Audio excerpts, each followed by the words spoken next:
Picture this. The year is 113 AD. Rome has just reached 1.2 million people, the largest city on Earth. Emperor Trajan rules an empire stretching from Scotland to the Sahara. But what was it actually like to spend a single day here? Not as an emperor or a senator, but as an everyday person navigating the world's first mega-city. Using AI technology trained on archaeological evidence and historical records, we've reconstructed what 24 hours in ancient Rome actually looked like. No highlights reel. No, just the monuments.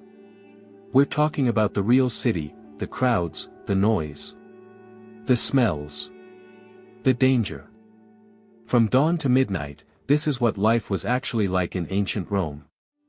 Let's step back 2,000 years. Dawn. The sun hasn't risen yet, but Rome is already stirring. You're in an insula, a 5-story apartment building in the Subura district. This is Rome's most crowded neighborhood. Probably 50,000 people packed into a few city blocks. Your single room is on the 4th floor. No running water up here. No windows, no kitchen, just a wooden bed frame, a straw mattress, and maybe a clay lamp if you can afford the oil. The building creaks and groans. Fires break out in these insulae constantly. Collapses aren't uncommon either. Emperor Augustus eventually passed laws limiting building heights to 70 feet, but landlords ignore them. You head down narrow wooden stairs. The stairwell reeks of urine because there's no toilet up there. Chamber pots get emptied out windows into the street below. If you're unlucky, you get hit. Outside, the city is already loud. Merchants setting up stalls. Delivery carts rattling over cobblestones. These carts are only allowed in the city at night to reduce traffic. So Rome never actually sleeps. You can hear the noise all night long. Morning. First stop, the public baths. Not to get clean necessarily. That's part of it. But the baths are where Romans start their day. This is the Baths of Trajan, covering 11 hectares right in the center of the city. Entry costs almost nothing. A quadrans, the smallest coin in circulation. Everyone comes here, slaves, shopkeepers, even senators, before they head to the forum. You pay your coin, leave your clothes with an attendant, hopefully he doesn't steal them, and enter. First, the gymnasium. Romans exercise naked, wrestling, lifting weights, playing ball games. Then you move through a series of heated rooms. The tepidarium warm, the caldarium hot, so hot you can barely breathe. Slaves keep furnaces burning beneath the floors. The whole system runs on radiant heat.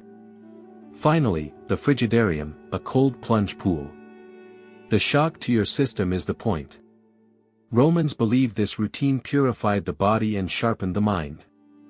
While you're here, you might get a shave, a massage, maybe some food from a vendor. You'll definitely hear gossip. Who's sleeping with whom? Which senator got caught taking bribes? The baths aren't just about bathing. They're about being Roman. Mid-morning, the forum. By mid-morning, you're heading toward the Roman Forum. This is the heart of everything. Politics, religion, commerce, all packed into one plaza. The noise is overwhelming. Lawyers shouting their cases, politicians giving speeches, hawkers selling everything from honey cakes to stolen jewelry. You're here because you need to witness a contract signing. Romans don't have notaries. Contracts require witnesses, usually 7 of them, all free citizens. You stand in front of the Basilica Ulpia while 2 merchants finalize a grain deal. This basilica is massive, 300 feet long, 3 stories high. Inside, 4 separate court cases are happening simultaneously. Lawyers are screaming over each other. Crowds are cheering or jeering depending on which side they support. Roman trials are public entertainment. After the contract is signed, you've got time to kill. You walk past the Temple of Saturn, where Rome's treasury is kept. Past the rostra, where politicians compete for attention. Mark Antony gave his funeral speech for Julius Caesar right there 150 years ago. That speech started a civil war. Midday, Trajan's market. By noon, you're hungry. You head to Trajan's market built into the side of Quirinal Hill. This is ancient Rome's shopping mall. Over 150 shops spread across 6 levels. The ground floor is chaos. Fish from Ostia, the port city 15 miles away. Spices from India and Egypt. Wine from Greece. Olive oil from Spain. Everything the empire produces, you can buy it here. You grab lunch from a thermopolium, a fast food counter built right into the street. Hot food served from clay pots set into a marble counter. Maybe some stew, maybe sausage, definitely bread. Romans eat a lot of bread. The city consumes about 400,000 tons of grain every year. Most of it comes from Egypt, shipped across the Mediterranean, then up the Tiber River. If those grain shipments ever stop, Rome starves, which is why emperors give out free grain to about 200,000 citizens. Keep the people fed. Keep the people quiet. Afternoon, the Colosseum. After lunch, you head to the Colosseum. Today's games started at dawn with animal hunts. By afternoon, it's time for the main event, gladiators. The Colosseum holds 50,000 people, and it's packed. The crowd is sorted by social class, senators in the front rows, equestrians behind them, common citizens in the upper levels, women and slaves in the very top, standing room only. You're somewhere in the middle. The gladiators enter through tunnels beneath the arena floor. These aren't random criminals. Most are trained professionals who've been preparing for this fight for months. Some are slaves. Some are freedmen.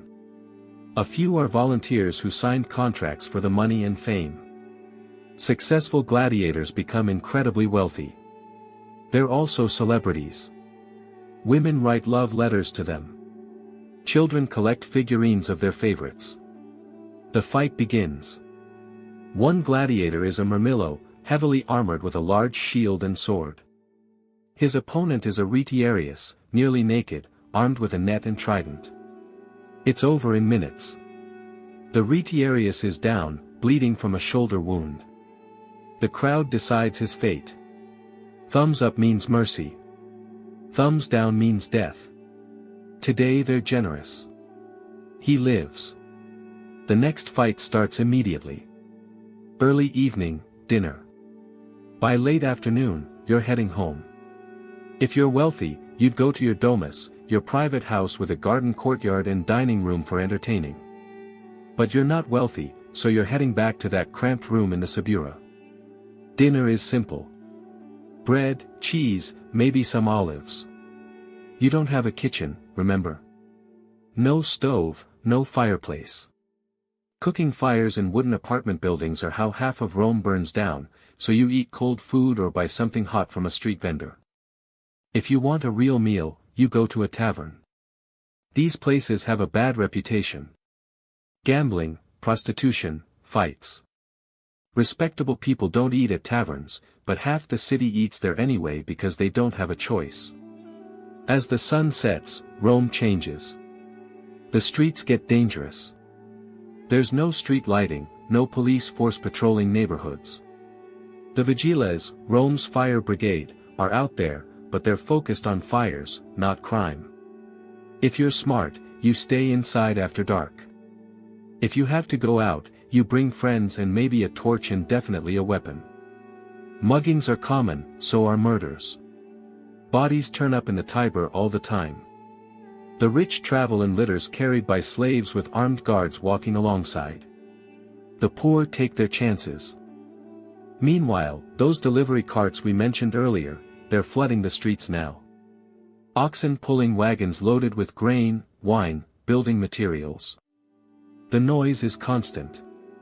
Wheels on stone. Drivers shouting. Animals braying.